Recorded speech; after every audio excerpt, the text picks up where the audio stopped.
BCY party సామాజిక న్యాయ సాధన ఆర్థిక అభివృద్ధి కోసం పనిచేస్తుంది అని ఆ పార్టీ జాతీయ అధ్యక్షుడు బోడే రామచంద్ర యాదవ్ అన్నారు. విశాఖ జిల్లా పర్యటనలో ఉన్న ఆయన 75వ వార్డు ముస్లినాయుడు పాలెంలో శ్రీ వంశీకృష్ణ సేవా సమితి ఆధ్వర్యంలో నిర్వహిస్తున్న శ్రీకృష్ణ జన్మాష్టమి వేడుకలకు ఆయన ముఖ్య అతిథిగా హాజరై ప్రత్యేక పూజలు నిర్వహించారు. ఈ సందర్భంగా రామచంద్ర యాదవ్ మాట్లాడుతూ నేటి యువత సామాజిక సేవతో పాటు ఆధ్యాత్మిక సేవలో ముందుండాలి అని పిలుపునిచ్చారు. ఈ కార్యక్రమంలో స్థానిక నాయకులు వంశీకృష్ణ సేవా సమితి సభ్యులు అధిక సంఖ్యలో పాల్గొన్నారు. అక్కడ పెట్టడం జరిగింది. అదేవిధంగా ఈ రోజు ఈ స్థలంలో దేవాలయం నిర్వహించబడింది. సుమారు కోటి రూపాయలతో నిర్మించాము. అదేవిధంగా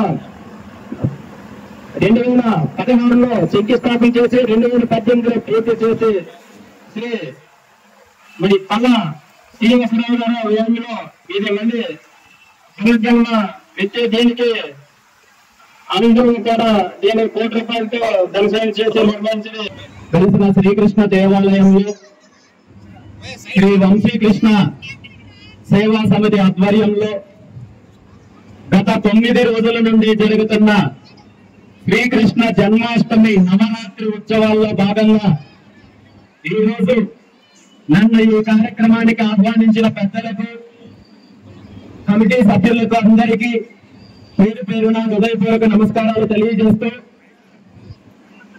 అందరికీ శ్రీకృష్ణ జన్మాష్టమి శుభాకాంక్షలు తెలియజేస్తూ ఆ స్వామివారి ఆశీస్సులు అనుగ్రహము అందరికీ ఉండాలని, అందరికీ మంచి జరగాలని మనస్ఫూర్తిగా ఆ భగవంతుని కోరుకుంటూ చాలా ఆనందంగా ఉంది.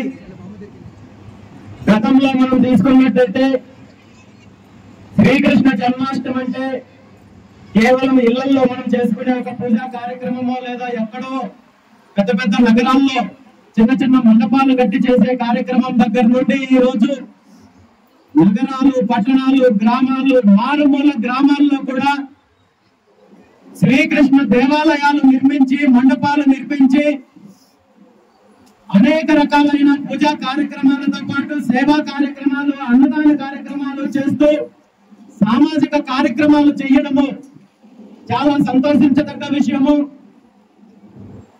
మరి ముఖ్యంగా ఈ రోజు ఇక్కడ శ్రీ వంశీకృష్ణ సేవా సమితి ఆధ్వర్యంలో గత 8 రోజుల నుండి 9 రోజుల పాటు జరిగే ఈ కార్యక్రమాన్ని చాలా అద్భుతంగా నిర్వహిస్తూ ఈ రోజు అన్న సంతర్పణ కార్యక్రమం నిర్వహించడము చాలా ఆనందంగా ఉంది. ఆ స్వామి వారి ఆశీస్సులతో ఈ దేవాలయాలు రాబోయే రోజుల్లో ఇంకా ఎంతో అభివృద్ధి చెందాలని, ఇక్కడ జరుగుతున్న కార్యక్రమాలు మరింత ఉధృతంగా ఇక్కడ జరిపే అవకాశము, ఆ శక్తిని ఆ శ్రీకృష్ణ భగవానుడు అందరికీ ప్రసాదించాలని చెప్పి మనస్ఫూర్తిగా కోరుకుంటూ ఇప్పుడే ఆలయ కమిటీకి సంబంధించిన పెద్దలు ఈ దేవాలయ అభివృద్ధి గురించి, గతంలో ఈ దేవాలయం అభివృద్ధి కోసం కృషి చేసిన పెద్దల గురించి, కీర్తి శేషుల గురించి, ఇప్పుడు కృషి చేస్తున్న పెద్దలందరి గురించి తెలుసుకున్నందుకు నిజంగా స్వామివారి భక్తుడిగా గర్విస్తూ ఈ దేవాలయ అభివృద్ధికి సంబంధించి నా వంతు పూర్తి స్థాయి సహాయ సహకారాలు ఉంటాయని చెప్పి ఇప్పుడే కమిటీ సభ్యులు తెలియజేయడం జరిగింది. దేవాలయం ముందు ధ్వజస్తంభ నిర్మాణం జరగలేదు, అందరికీ ఆ సంకల్పం ఉంది అనే విషయాన్ని తెలియజేశారు. మీ అందరికీ నేను మాటిస్తున్నాను, దేవాలయానికి సంబంధించిన ధ్వజస్తంభ నిర్మాణం బాధ్యతను తీసుకుంటానని చెప్పి సందర్భంగా మీ అందరికీ తెలియజేస్తూ ఈరోజు మనందరికీ తెలుసు, భగవంతుడు లోకాలను ఉద్ధరించడం కోసము, రాక్షస సంహారం కోసము అనేక రకాలుగా అవతరించాడు.